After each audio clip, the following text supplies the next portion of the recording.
ഇന്നലെ അരച്ചു വെച്ച മാവ് നന്നായിട്ട് പുളിച്ചിട്ടുണ്ടായിരുന്നു. നല്ല അടിപൊളി അപ്പമായിരുന്നു കേട്ടോ. അങ്ങനെ നല്ല മയമൊക്കെ ഉണ്ടായിരുന്നു. അങ്ങനെ ഇതേ അപ്പമൊക്കെ ചുട്ടു. കണ്ണൻ ഓൾറെഡി കഴിച്ചതായിരുന്നു. പിന്നെ ഏട്ടൻ കഴിക്കണം കണ്ടപ്പോഴത്തേക്കും പുള്ളി മടിയൊക്കെ ഇരുന്ന് രണ്ടു മൂന്നും ആയും കൂടെ കഴിച്ചേ. അക്കൂടെ ഞാനും കഴിക്കാനിരുന്നു. പിന്നെ ഏട്ടൻ പോയി കഴിഞ്ഞപ്പോഴത്തേക്കും ഞങ്ങൾ കുളിക്കാന്ന് വിചാരിച്ച് ഇച്ചിരി ചൂടുവെള്ളം വെച്ചു. നല്ല മഴയും തണുപ്പൊക്കെ ഉണ്ടല്ലോ രാവിലെ. അപ്പം അവന് വെച്ച കൂട്ടത്തിൽ എനിക്കും കൂടെ ഇച്ചിരി വെള്ളം കൂടുതൽ വെച്ചു. അങ്ങനെ അവനെയും കുളിപ്പിച്ച് ഞാനും കുളിച്ചു. പിന്നെ ദേ അവിടെയൊക്കെ ഒന്ന് തട്ടിക്കുടഞ്ഞ് വിരിച്ചൊക്കെ ഇട്ടു.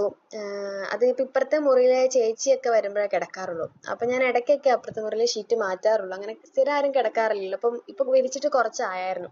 അപ്പം ആ മുറിയിലെ ഷീറ്റും കൂടെ ഒന്ന് മാറ്റി വിരിക്കാന്ന് ഓർത്ത് അതും മാറ്റി വിരിച്ചു. അപ്പം അവിടെയാണെ ആ മുറിയിൽ ആ കണ്ണൻ്റെ കളിപ്പാട്ടമൊക്കെ വെച്ചിരുന്നത്. അപ്പം ഞാൻ വിരിക്കാൻ കയറിയപ്പം ആശാനെ കളിപ്പാട്ടമൊക്കെ കണ്ടപ്പോഴത്തേക്ക് അതും പിടിച്ച് കട്ടിലേ ഇരിപ്പായേ. പിന്നെ ഞാനും ഓർത്ത് അവിടെ ഇരിക്കട്ടെ എന്ന്. ആ സമയം കൊണ്ട് ഞാൻ എല്ലായിടും അടിച്ചിട്ടു കേട്ടോ. കാരണം വണ്ടിയൊന്നും ഇറക്കിയിട്ടില്ലല്ലോ. അപ്പം എനിക്കും എളുപ്പമുണ്ടായിരുന്നു അടിച്ചു വരാൻ വേണ്ടിയിട്ട്. അങ്ങനെ അതെല്ലാം കഴിഞ്ഞപ്പോഴത്തേക്കും ആശാൻ കളിയെല്ലാം നിർത്തി TV കാണാൻ വേണ്ടി പോയേ. അപ്പം അതെല്ലാം തിരിച്ച് കൊട്ടയിലേക്ക് തന്നെ പറക്കിയിടുകയും ചെയ്തു. അപ്പം ഇന്നത്തെ വീഡിയോ ഇത്രയേ ഉള്ളേ. ബൈ.